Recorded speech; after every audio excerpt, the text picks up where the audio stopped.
video kali ini kita akan membahas tentang konfigurasi dasar sebuah device yang bernama router board. Seperti yang kita ketahui bahwa router board itu adalah suatu hardware yang dapat menjalankan router network tanpa perlu diinstal ke sebuah PC. Jadi bisa dikatakan router board ini berdiri sendiri seperti sebuah PC yang nantinya akan melayani beberapa perangkat atau device yang ada atau yang terhubung pada sebuah switch. Nah, adapun kelebihan lain dari router board itu sendiri, yaitu router board pada konfigurasi dan pengaturannya menggunakan GUI sehingga lebih memudahkan kita pada proses konfigurasi itu sendiri.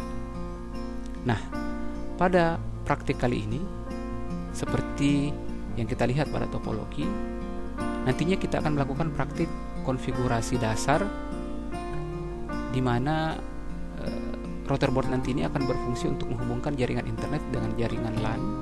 Kemudian kita juga akan melakukan konfigurasi manajemen bandwidth. Jadi bandwidth itu berkaitan dengan besarnya kecepatan akses internet yang akan didapatkan oleh klien nantinya, ya. Jadi fungsi dari router board ini nantinya dia akan membatasi jaringan atau kecepatan jaringan internet yang dihantarkan melalui switch menuju ke klien. Oke, jadi sebelum masuk kepada praktik, di sini kita bisa lihat tampilan router board pada umumnya kurang lebih seperti ini, ya. Biasanya sebuah router board dengan brand Mikrotik atau merek Mikrotik tampilannya kurang lebih seperti ini. Jadi secara fisik tampilannya seperti ini. Router board itu sendiri memiliki beberapa port, ya. Dimulai dari port internet. Jadi standarnya port 1 itu adalah port internet, sedangkan selebihnya port 2, port 3, port 4 dan port 5 itu nantinya yang akan terhubung ke jaringan yang lainnya. Nah, untuk router board Mikrotik itu sendiri biasanya sudah terintegrasi fitur wireless di dalamnya. Jadi sebuah router board mampu menghubungkan jaringan wireless tanpa perlu terhubung ke sebuah device tambahan seperti access point.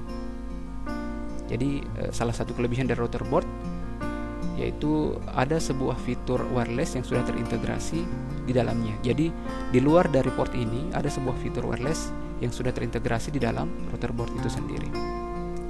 Baik. Jadi kalau kita melihat topologi, dimulai dari device yang bernama router board, kemudian di bawahnya ada sebuah terminal yang berfungsi untuk menghubungkan device atau perangkat router board itu sendiri dengan perangkat komputer klien atau PC. Jadi switch secara fisik tampilannya kurang lebih seperti ini, ya. Jadi switch dalam hal ini hanya berfungsi sebagai penghubung atau sebagai terminal, ya. Kalau yang ada pada gambar ini adalah switch dengan 8 port.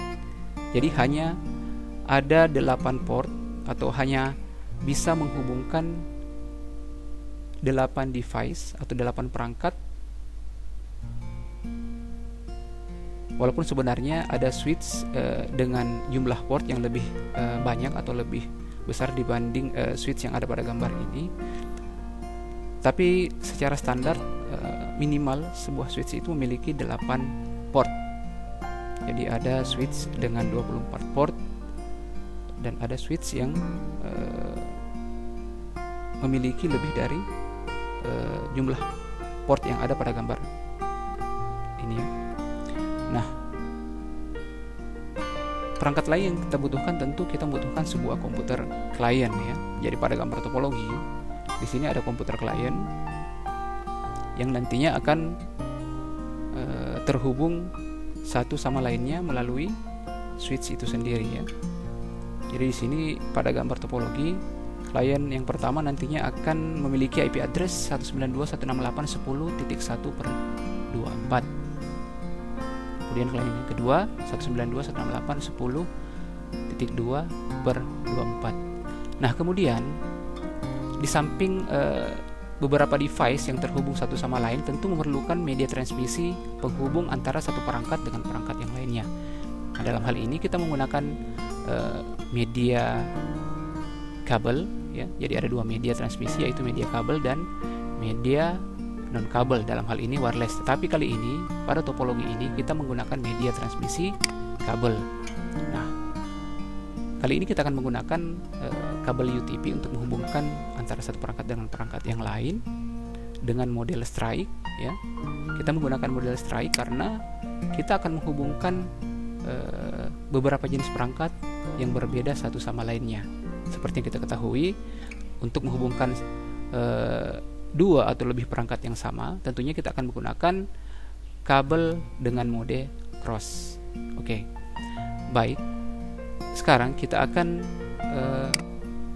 melakukan proses konfigurasi pada routerboard Mikrotik itu sendiri. Jadi dibutuhkan sebuah aplikasi yang berfungsi sebagai aplikasi remote atau aplikasi yang menjembatani antara komputer kita dengan routerboard Mikrotik itu sendiri, ya. Jadi PC yang kita pakai sekarang ini berfungsi untuk melakukan remote, sehingga nantinya kita akan dapat melakukan konfigurasi pada routerboard sesuai dengan gambar topologi tadi. Oke. Jadi sekarang kita aktifkan atau buka aplikasi Winbox. Jadi aplikasinya bernama Winbox. Ini dia.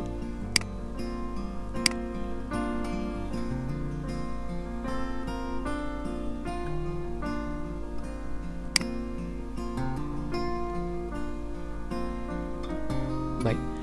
Nah, di sini jadi tampilan dari Winbox, tampilan awal dari Winbox pada saat kita aktifkan tampilannya akan seperti ini. Di sini ada beberapa menu, ya. Di sini ada menu. Di sini ada menu manage, kemudian ada menu netboard, ya. Nah, indikasi keberhasilan apakah kita sudah terhubung dengan Mikrotik atau routerboard, apakah kita sudah berhasil terhubung dengan routerboard atau belum. Kalau kita sudah berhasil terhubung dengan routerboard, maka akan muncul beberapa data di bagian bawah sini, ya. Di bagian kolom MAC address, IP address, identity, dan seterusnya. Jadi kalau berhasil terhubung ke sebuah routerboard, maka akan muncul sebuah MAC address seperti ini, ya. Di sini ada angka heksadesimal. Nah, untuk terhubung ke Mikrotik, kita terhubung melalui MAC address-nya. Jadi kita klik MAC address di sini. Jadi klik MAC address, maka secara otomatis pada kolom connect to di atas sini akan muncul MAC address yang kita klik tadi. Ya. Nah, kemudian pada kolom login di sini admin. Kemudian pada tampilan standar Mikrotik, atau pada saat Mikrotik itu belum kita konfigurasi sama sekali, password kita kosongkan saja, ya. Kemudian setelah itu kita klik connect.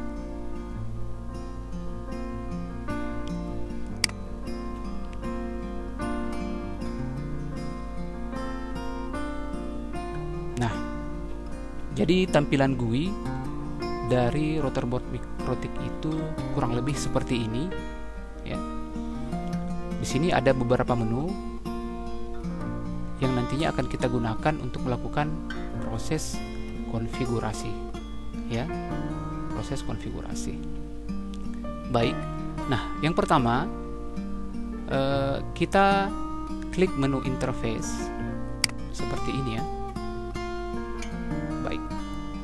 Jadi tampilan dari interface, ya, akan munculkan kotak dialog interface list seperti ini. Jadi di sini kalau kita klik interface, maka akan muncul beberapa ether atau beberapa port, ya, sesuai dengan jumlah port yang ada pada routerboard tadi, ya. Jadi di routerboard itu memiliki 5 port, 1, 2, 3, 4, 5 ya. Itu sesuai dengan interface list yang ada di sini ya. Jadi Ether 1 sama dengan port 1 atau port internet.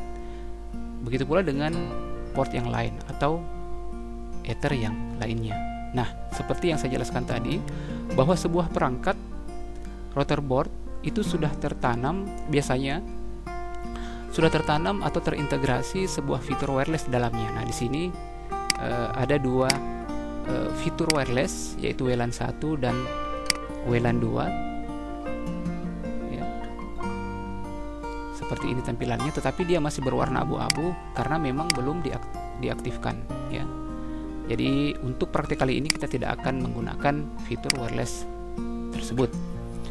Jadi yang akan kita gunakan, port yang akan kita gunakan yaitu port Ether 1 yang akan terhubung ke jaringan internet.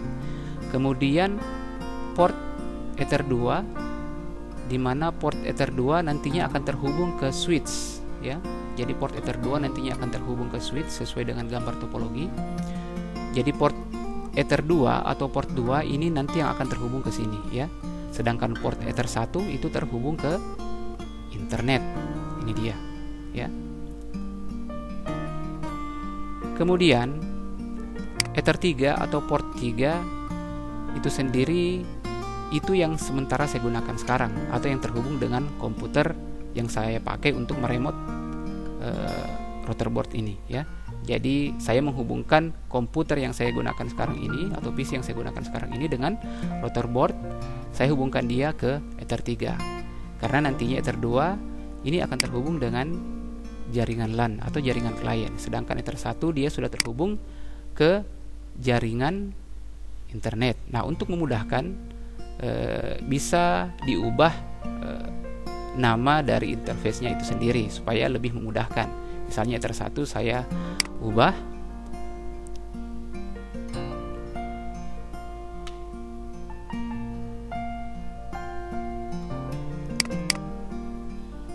jadi saya klik 2 kali. Kemudian Ether 1 saya ganti menjadi misalnya internet ya.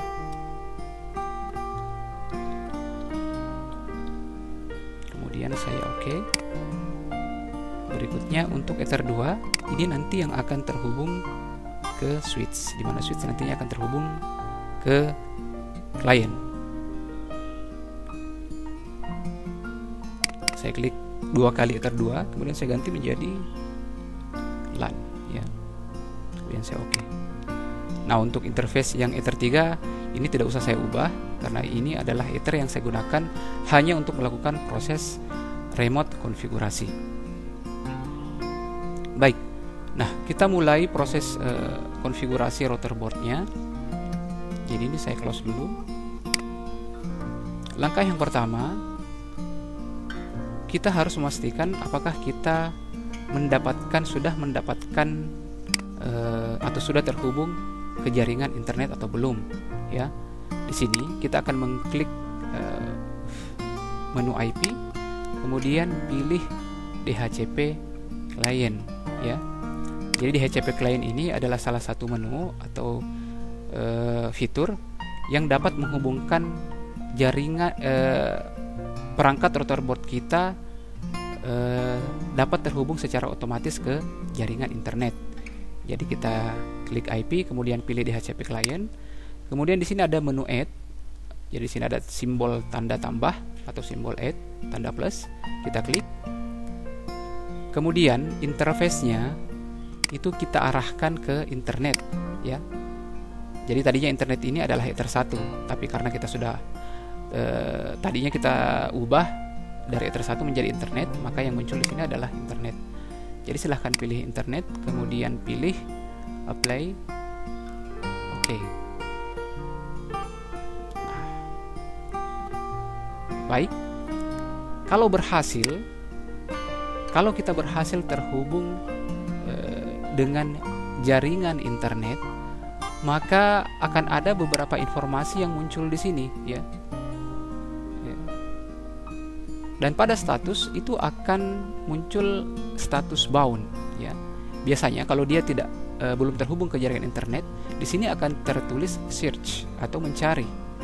Tetapi kalau dia sudah tertulis bound, ya, maka secara otomatis sebenarnya kita sudah terhubung dengan jaringan internet.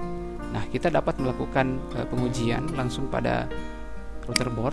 Jadi di sini ada menu New Terminal, kita klik. Kemudian kita coba ping ke google.com. Ya. Kita coba ping ke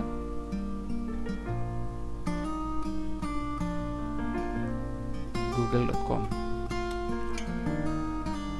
Oke. Jadi kita sudah terhubung ke jaringan internet, dia sudah replay, ya. Jadi kalau seperti ini tampilannya, berarti kita sudah terhubung dengan jaringan internet. Oke, baik. Ini kita close. Jadi ini kita close juga. Nah, sekarang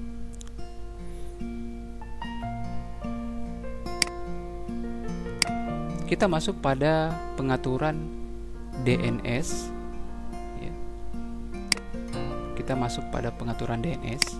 Nah, kalau kita melakukan proses pengaturan IP DHCP client yang secara otomatis akan menghubungkan kita dengan jaringan internet, kalau kita masuk pada menu DNS yang akan tampil kotak dialog DNS setting, maka secara otomatis dynamic servers-nya itu akan terisi, ya.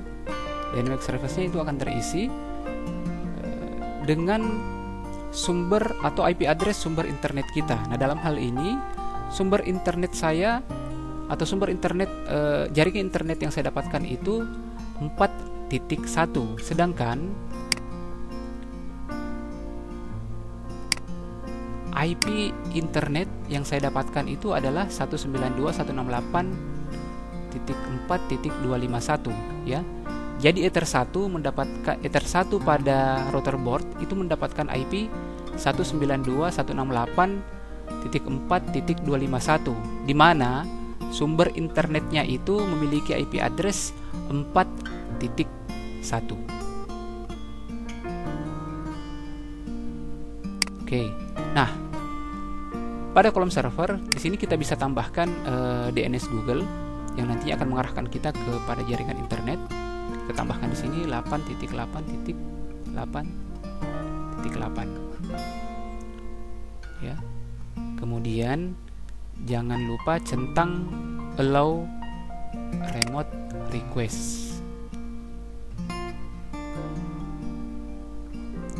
Nah, setelah itu klik OK.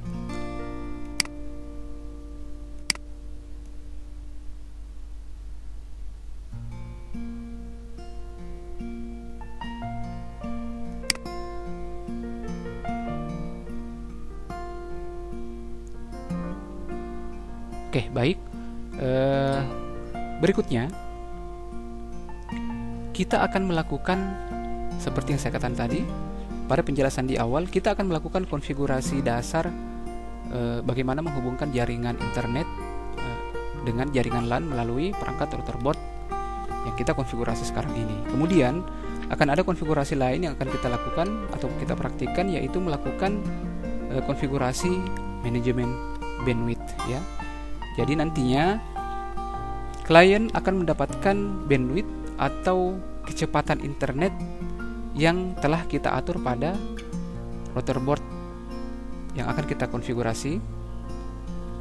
Jadi untuk masuk kepada pengaturan bandwidth, jadi di sini kita menggunakan menu queues. Ya. Jadi tulisannya di sini queues, ya. Jadi kita menggunakan menu queues, kita klik seperti ini. Kemudian akan tampil kotak dialog queue list seperti ini. Nah, di sini ada beberapa menu, ada simple queues, kemudian ada interface queues, kemudian ada queue tree, kemudian ada queue types, ya. Jadi kita pastikan kita memilih atau mengaktifkan menu simple queues. Kemudian Untuk menambahkan sebuah pengaturan atau konfigurasi baru, kita mengklik simbol add atau simbol plus, ya. Nah, di sini kita akan memberikan nama pada pengaturan manajemen bandwidth ini. Di sini saya beri nama dia limitasi klien. Limitasi klien, ya. Dimana target atau klien nanti yang akan saya batasi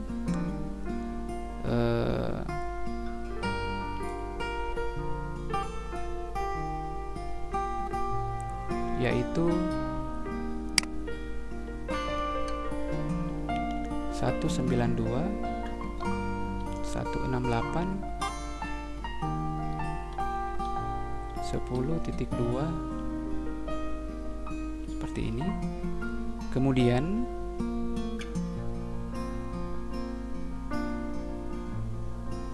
untuk target upload atau target download, jadi kecepatan upload dan kecepatan downloadnya akan kita batasi.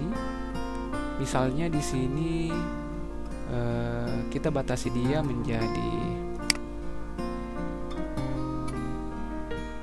1 mega. Jadi target upload saya batasi dia menjadi 512 atau 1 mega saja. Kemudian target downloadnya saya batasi juga menjadi 1 mega. Kemudian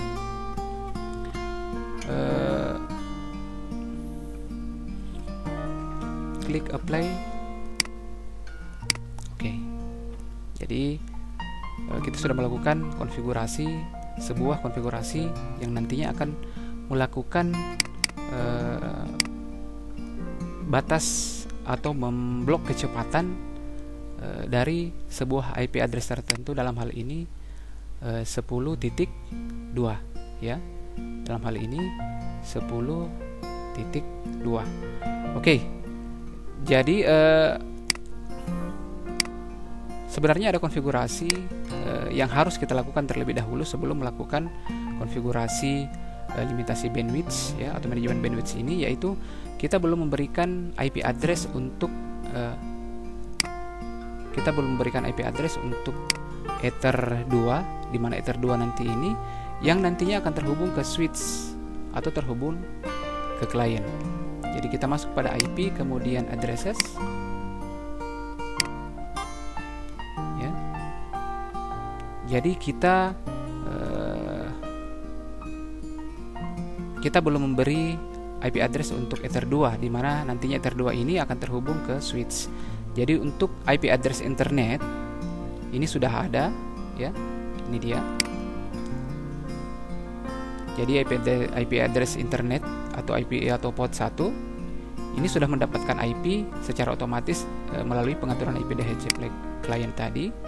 Jadi IP-nya adalah 4.251, ya. 4.251. Sedangkan untuk port 2 nantinya kita akan memberikan dia IP 192.168.254/24, ya. 192.168.10.254/24. Baik. Jadi kita tambahkan IP address sesuai dengan topologi, ya. Ini dia.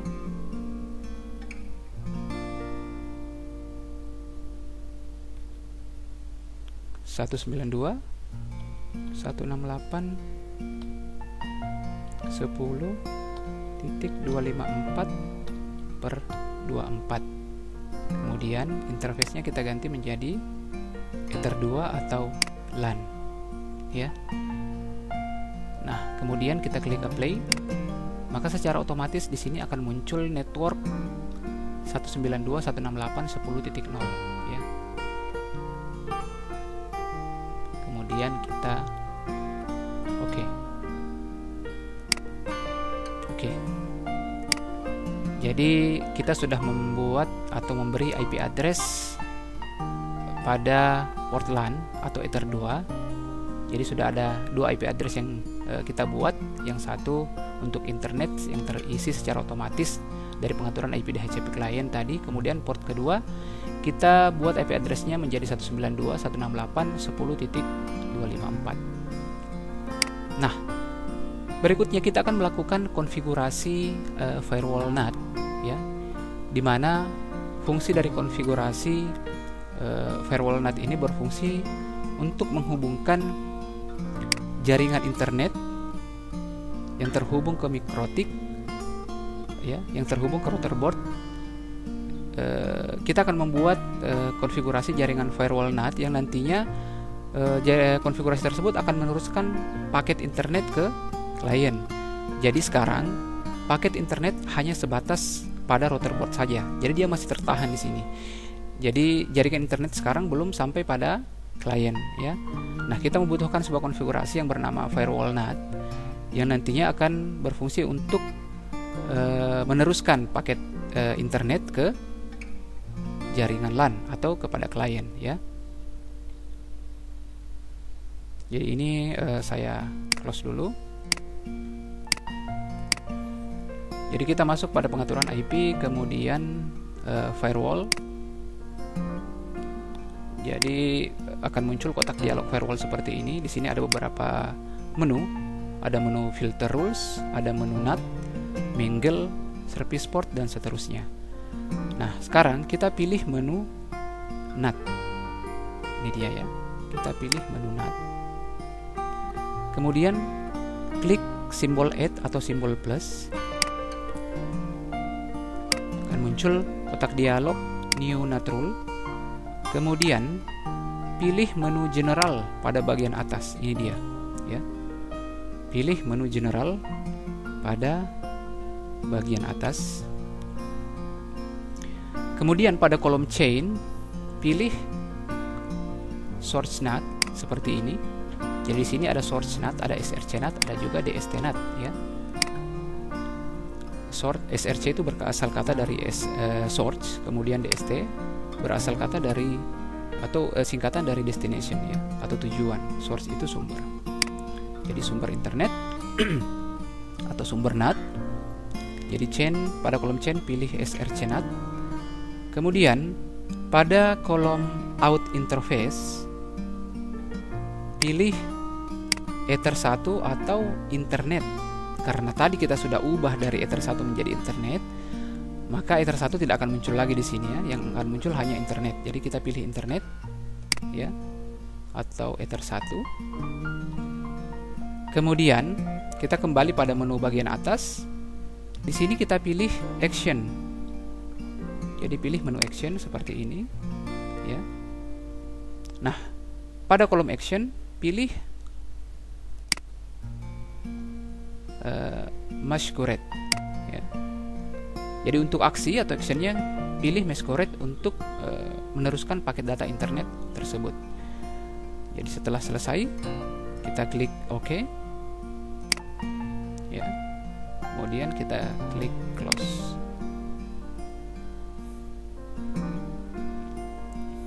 Oke, baik.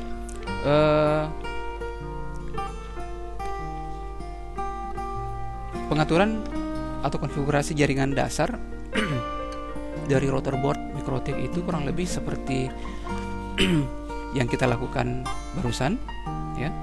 Jadi kita sudah melakukan konfigurasi dasar bagaimana menghubungkan kemudian bagaimana membuat IP address, ya, kemudian bagaimana membuat atau melakukan konfigurasi pada DNS, kemudian bagaimana kita melakukan konfigurasi firewall NAT yang nantinya akan berfungsi untuk menghubungkan jaringan internet yang ada pada router board yang nantinya akan diteruskan kepada jaringan klien itu sendiri, ya. Jaringan klien itu sendiri.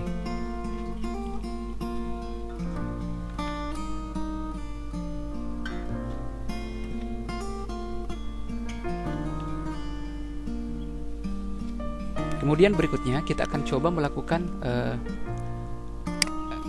manajemen bandwidth atau limitasi bandwidth lagi. Kalau tadi kita melakukan limitasi terhadap IP address 10.2, ya.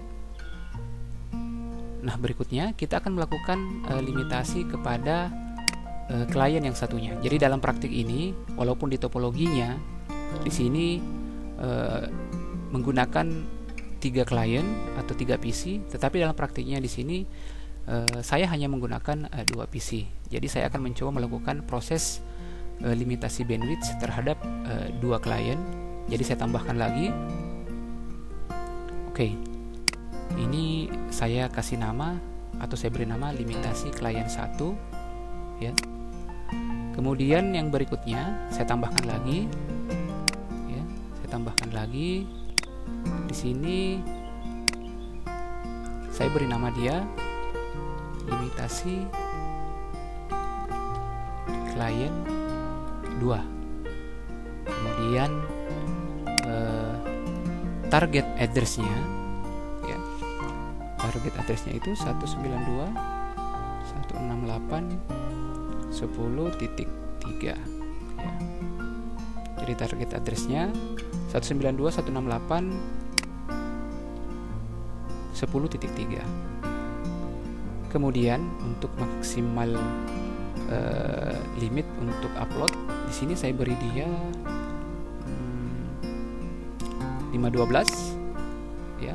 Kemudian maksimal downloadnya saya beri dia 512 KB per second juga ya. Jadi kalau limitasi kliennya yang pertama tadi kita beri dia 1 mega untuk target upload dan downloadnya.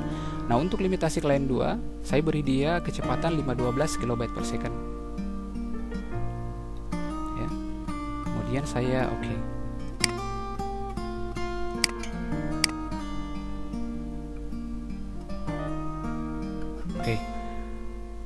Baik, berikutnya kita akan melakukan pengujian klien, apakah PC klien kita sudah terhubung ke jaringan internet dan apakah fungsi konfigurasi limitasi bandwidth ini berhasil pada jaringan klien tersebut. Baik, berikutnya kita akan melakukan proses pengujian klien.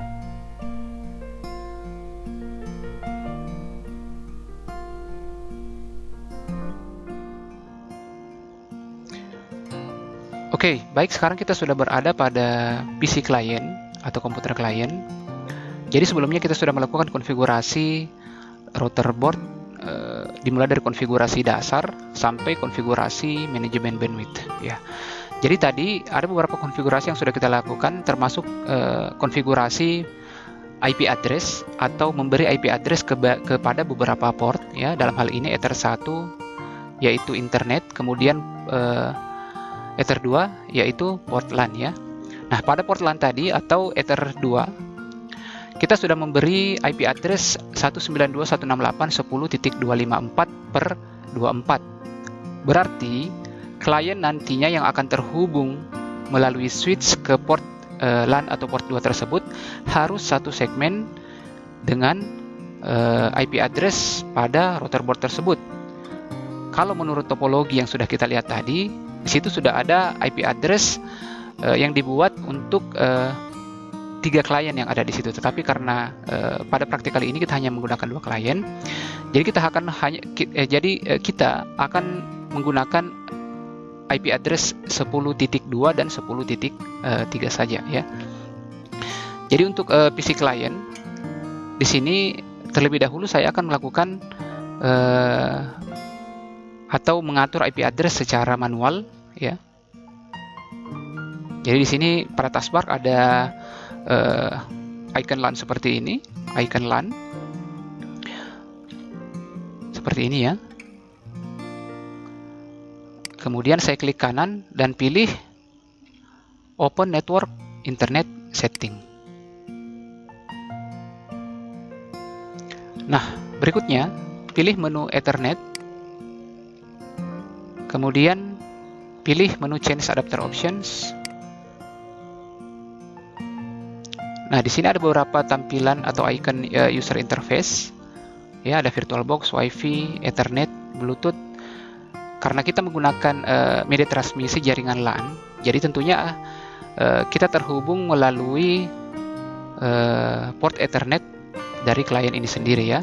Jadi port Ethernet terhubung melalui kabel. Di sini pada port Ethernet saya klik kanan, kemudian pilih Properties. Saya pilih Properties. Kemudian klik menu Internet Protocol version 4. Kemudian pilih Properties. Ya. Nah, kemudian pada kotak dialog Internet Protocol version 4, pilih Use the following IP address, ya. Nah, pada kolom IP address kita beri dia IP address 192.168.10.2, ya. Netmax-nya 255.255.255.0 karena kita menggunakan per 24. Kemudian default gateway, ya, kita arahkan dia ke port LAN pada router board, yaitu 192.168.10.254. Kemudian pada preferred DNS server, di sini kita bisa mengetikkan DNS Google, ya, 8.8.8.8. Kemudian klik OK, kemudian klik Close, ya. Nah, sekarang kita coba melakukan pengujian, ya. Apakah kita sudah mendapatkan apakah kita sudah terhubung dengan jaringan yang berasal dari MikroTik router board tersebut, ya. Tentunya melalui switch tadi. Kita bisa menguji melalui command prompt, ya. Ketik atau tekan tombol Win R, ya. Jadi tombol kombinasi Win R pada keyboard akan muncul kotak dialog run seperti ini, ya. Kemudian ketikkan CMD, ya. Ketikkan CMD lalu enter. Oke. Maka akan muncul command prompt, ya. Akan muncul command prompt seperti ini. Nah, sekarang kita uji terlebih dahulu apakah kita sudah terhubung ke MikroTik router board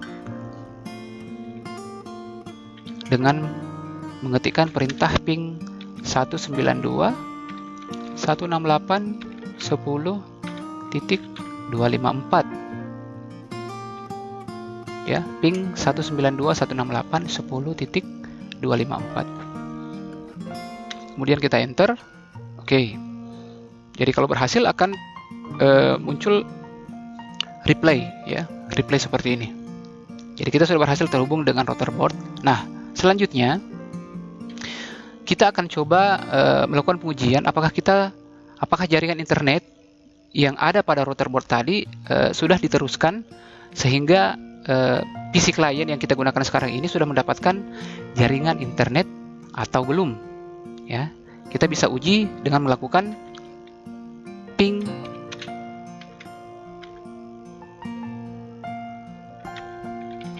google.com.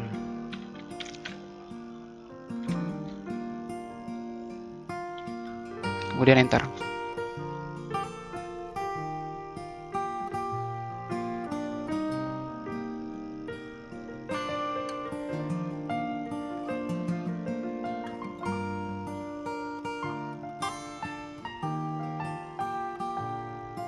Oke.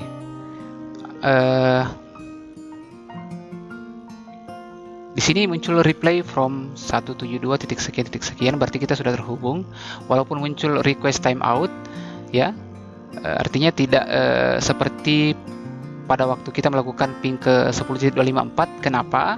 Karena pada konfigurasi bandwidth tadi kita sudah batasi, ya, sehingga jaringan internet yang dia dapatkan atau kecepatan internet yang didapatkan sudah dibatasi, ya. Makanya muncul seperti ini, ya.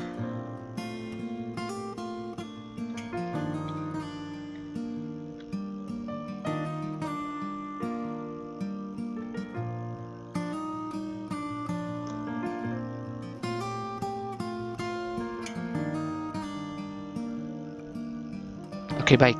Nah, sekarang pengujian selanjutnya kita uji melalui web browser. Salah satu web browser. Di sini saya pilih Google Chrome. Kita aktifkan dulu Google Chrome atau kita buka Google Chrome.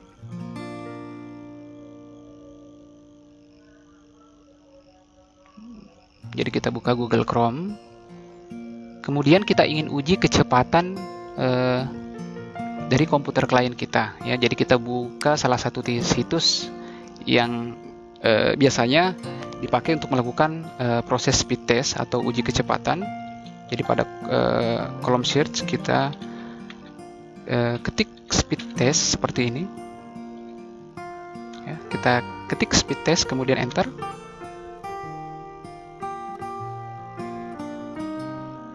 Oke.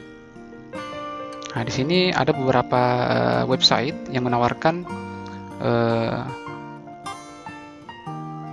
pengujian kecepatan internet. Kita bisa pilih salah satunya. Saya pilih speedtest cbn.id. Ini dia, ya. Jadi saya pilih ini, speedtest cbn.id.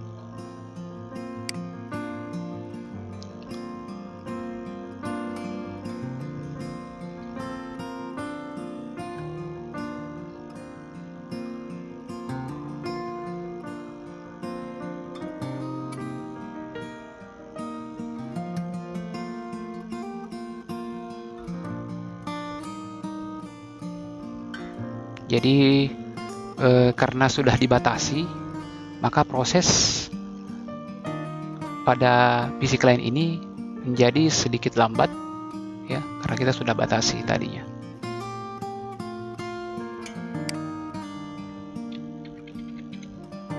Coba saya buka new tab satu lagi, kemudian saya ketik speed test. Nah, di sini saya coba langsung saja jalankan uji kecepatan yang ada di sini. Oke.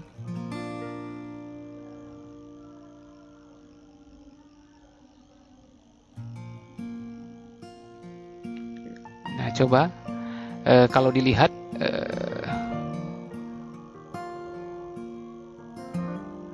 jadi kecepatan yang saya dapatkan di sini dari MikroTik Rotorboard itu hanya 0,63. Jadi dia tidak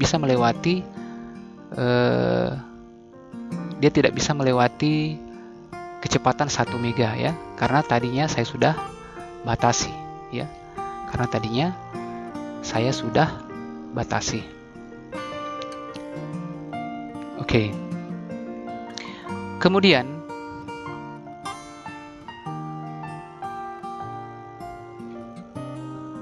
ya. Jadi konfigurasi untuk melakukan proses manajemen bandwidth sudah berhasil. Jadi kecepatan internet yang saya dapatkan pada PC klien, ya, saya sudah uji melalui sebuah website, ya, speed test. Dia hanya mendapatkan kecepatan 0,63 megabyte, ya, tidak sampai 1 megabyte. Jadi dia dibatasi di situ. Oke.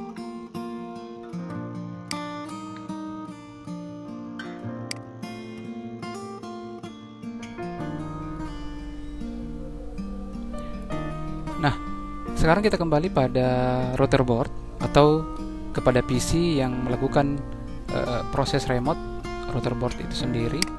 Nah, di sini pada menu quick wishlist, ya, tadinya kita sudah membuat dua pengaturan atau dua konfigurasi limitasi bandwidth. Nah, kita juga dapat memonitoring pemakaian bandwidth pada klien yang sudah kita batasi tadi. Jadi dalam hal ini klien yang kita batasi kedua-duanya yaitu 10.2 dan 10.3, di mana klien dengan IP address 10.2 kita batasi dia pada kecepatan upload dan downloadnya itu 1 mega, sedangkan pada klien dengan IP address 10.3 dengan kecepatan upload dan downloadnya itu masing-masing 512, ya. Nah, di sini secara otomatis pada kolom names, ya, di sini ada icon yang berwarna hijau terkadang dia berubah menjadi warna kuning atau warna merah. Nah, di saat dia berwarna merah, berarti pemakaian bandwidth itu sudah maksimal ya. Jadi kuning kemudian merah. Jadi pada saat dia berwarna merah, maka pemakaian bandwidthnya itu sudah sampai pada tahap maksimal. Jadi bisa kita lihat atau bisa kita monitoring dari kotak dialog QUILI list itu sendiri ya. Oke. Jadi kurang lebih seperti itu. Ya. Begitulah proses konfigurasi dasar router board mikrotik, dimulai dari mengubah interface, kemudian pembuatan IP address, DNS, kemudian mengatur firewall NAT untuk menghubungkan jaringan internet yang tadinya hanya terbatas sampai pada mikrotik saja, kemudian kita teruskan kepada jaringan klien. Kemudian kita juga melakukan konfigurasi atau pengaturan manajemen bandwidth, di mana kita membatasi kecepatan klien, dalam hal ini klien 1 dan klien 2 dengan kecepatan masing-masing ya. Jadi begitulah proses pengaturan dan konfigurasi dasar router board mikrotik. Kemudian dilanjutkan dengan proses manajemen bandwidth. Jadi kurang lebih seperti itu video praktik kali ini, mudah-mudahan bermanfaat. Terima kasih.